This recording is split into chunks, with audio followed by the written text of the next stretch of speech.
Hello అండి, welcome to my channel. Front part కొంతమందికి సరిగా నీట్గా రాదు. నేను చెప్పిన కొలతలతో అయితే ట్రై చేయండి, చాలా నీట్గా వచ్చింది.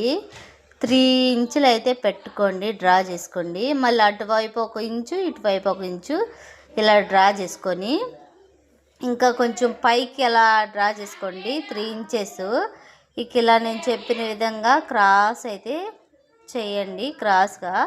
సేమ్ అలానే ఇంకా 3 ఇంచులు సేమ్ ఇంకా ఈ ఉక్స్ పట్టి కాజా పట్టి ఉంది కదా, మధ్యలో అయితే తీసుకోండి. 5 ఉంది అనుకో, 2.5 అలా గ్యాప్ తీసుకొని మధ్యలో అలా డ్రా చేసుకోండి. రెండింటి మధ్యలో 2 ఇంచెస్ మాత్రం గ్యాప్ అయితే కంపల్సరీ. ఇలా ట్రై చేయండి, చాలా సింపుల్గా చాలా నీట్గా అయితే వచ్చింది. చూడండి ఎంత బాగుందో. ఇప్పుడు సేమ్ దాన్ని ఎలా కుట్టాలో అలా కుట్టేస్తే నేను